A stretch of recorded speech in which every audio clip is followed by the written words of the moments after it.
Hi students, మీరు AP ECET 2024 application submit చేసేటప్పుడు ఎటువంటి మిస్టేక్స్ చేసినా సరే ఆ మిస్టేక్స్ని ఎలా రెక్టిఫై చేసుకోవాలి, ఆ మిస్టేక్స్ని ఎలా కరెక్ట్ చేసుకోవాలో ఈ వీడియోలో మేము డిస్కస్ చేస్తాం. ఈ వీడియో ఎక్కడ స్కిప్ చేయకుండా చూసినట్టయితే మీ డౌట్స్ అన్ని కూడా క్లారిఫై అయిపోతాయి. ఓకే, సో మీరు అప్లికేషన్ సబ్మిట్ చేసేటప్పుడు మీరు చేసిన మిస్టేక్స్ని 2 కేటగిరీల కింద డివైడ్ చేశారు. ఒకటి కేటగిరీ 1, ఇంకొకటి కేటగిరీ 2. కేటగిరీ 1 మిస్టేక్స్ మీరు కరెక్ట్ చేసుకోలేరు. ఓకే, మళ్ళీ చెప్తున్నాను, కేటగిరీ 1 మిస్టేక్స్ ఏవైతే ఉన్నాయో ఈ మిస్టేక్స్ని మీ అంతటా మీరు కరెక్ట్ చేసుకోలేరు.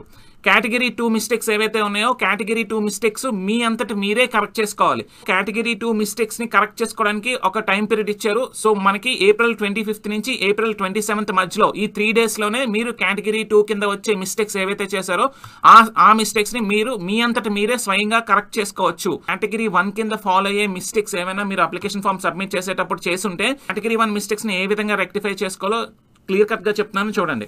సో కేటగిరీ 1 మిస్టేక్స్ ఏంటంటే, మీరు ఏపీ ఈసెట్ 2024 బ్రాంచ్ చేంజ్, అంటే మీ బ్రాంచ్ కాకుండా పొరపాటున మీరు ఇంకొక బ్రాంచ్ సెలెక్ట్ చేసిన, ఇంకొకటి మీ పేరులో ఎటువంటి తప్పు ఉన్నా, అంటే మీరు మీ పేరు మాత్రం ఎస్ఎస్సి సర్టిఫికేట్ లో ఎలా ఉందో ఆ విధంగానే మీరు టైప్ చేయాలి.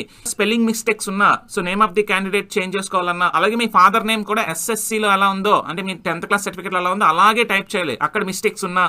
Next date of birth, me date of birth లో ఏమైనా మిస్టేక్స్ చేసినా, అంటే మీరు 10th క్లాస్ సర్టిఫికేట్లో ఎలా ఉందో అలాగే ఉండాలి. నెక్స్ట్ మీ సిగ్నేచర్, పొరపాటున మీ సిగ్నేచర్ కాకుండా వేరే ఒక సిగ్నేచర్ మీరు అప్లోడ్ చేసేసిన, అలాగే మీ కమ్యూనిటీ లేదా కేటగిరీ, మీ కమ్యూనిటీ ఏమైనా మీరు తప్పు పెట్టి ఉంటే, అలాగే మీ ఫోటోగ్రాఫ్ కూడా ప్రాపర్గా మీరు అప్లోడ్ చేసి ఉండకపోతే, అలాగే మీ పిన్ నెంబర్, ఇది చాలా మంది మిస్టేక్స్ చేశారు. పిన్ నెంబర్లో నాకు తెలిసే చాలా మంది మిస్టేక్స్ చేశారు.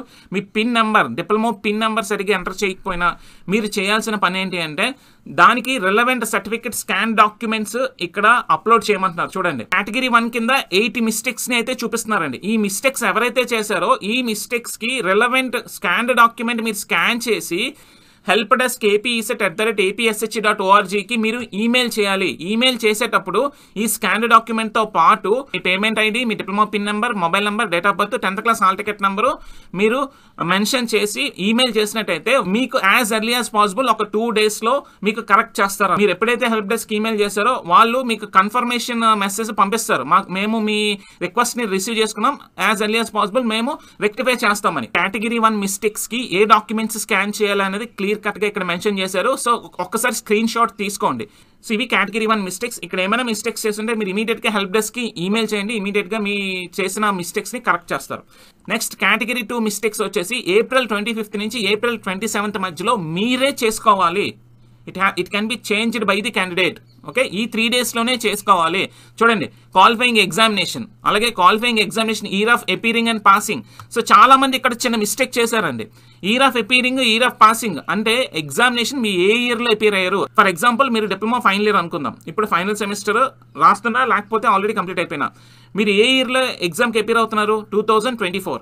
ఏ ఇయర్ లో పాస్ అవుతారు అంటే అన్ని సబ్జెక్ట్స్ కంప్లీట్ చేస్తే మీరు 2024 లోనే పాస్ అవుతారు. Okay, year of appearing, year of passing అనేది సేమ్ ఉండాలి. చాలా మంది కొంచెం మిస్టేక్స్ చేశారు. ఎస్పెషల్లీ డిప్లొమా స్టూడెంట్స్, మీరు ఒకవేళ మీరు సప్లీస్ రాసేటట్టు అయితేనే మారుతుంది. మీరు అన్ని subjects at a time pass అయినట్టయితే year of appearing, year of passing అనేది ఎప్పుడు సేమే ఉంటుంది. మీరు సప్లీస్ రాస్తే అది మారుతుంది, అది గుర్తుపెట్టుకోండి. So next medium of instruction, place of study, mother's name, special category, Aadhaar card details, local area status, non minority, అలాగే annual income of the parents, study details, SSC hall ticket number, మీ gender, మీ address ఏమైనా తప్పులు చేస్తుంటే ఇవి category 2 mistakes కిందకి వస్తాయి. ఈ కేటగిరీ 2 మిస్టేక్స్ వచ్చేసి మీ అంతటి మీరే చేంజ్ చేసుకోవాలి. టైం ఇస్తారు. ఆల్రెడీ అప్లికేషన్ సబ్మిట్ చేసేసిన వాళ్ళు మీరు ఆల్రెడీ ప్రింట్అవుట్ తీసుకుంటారు కాబట్టి ఆ ప్రింట్ తీసుకున్న అప్లికేషన్ ని మీ ఒరిజినల్ సర్టిఫికేట్స్ పట్టుకొని ఎక్కడైనా ఏమైనా మిస్టేక్స్ ఉన్నాయని ఒక్కసారి చూసుకోండి. సో మీరు కేటగిరీ 1 మిస్టేక్స్ అయితే ఇమీడియట్ గా హెల్ప్ డెస్క్ ఈమెయిల్ చేయండి. కేటగిరీ 2 మిస్టేక్స్ అయితే మీరు ఈ టైం పీరియడ్ లో మాత్రమే చేంజ్ చేసుకోగలరు. 25 to 27 మీరే కరెక్ట్ చేసుకోవాలి, మళ్ళీ తప్పులు చేయొద్దు. సో ఈ కరెక్షన్స్ మీద చాలా మంది వీడియో చేయమని అడుగుతున్నారు కాబట్టి ఈ వీడియో చేయడం జరిగింది. మీకు ఇంకే డౌట్ ఉన్నా సరే మా కామెంట్ సెక్షన్ లో పోస్ట్ చేసినట్టయితే మీకు రెస్పాండ్ అవుతాం. మన ఛానల్ ఫస్ట్ టైం విజిట్ చేసి ఈ వీడియో నచ్చిన వాళ్ళైతే ఒక లైక్ ఇవ్వండి. అలాగే మేము చేసే కంటెంట్ మీకు నచ్చినట్టయితే సబ్స్క్రైబ్ చేసుకొని మీ ఫ్రెండ్స్తో షేర్ చేయండి. మీకు ఇంపార్టెంట్ క్వశ్చన్స్, అలాగే previous year questions short cuts కావాలంటే మేము యూట్యూబ్ షార్ట్స్ లో చాలా క్వశ్చన్స్ పెడతాం, అప్లోడ్ చేస్తున్నాం. సో అది ఫాలో అవుతూ ఉండండి. మరొక ఇంట్రెస్టింగ్ వీడియోతో మళ్ళీ కలుద్దాం. అంతవరకు stay tune to ECET portal. Thank you.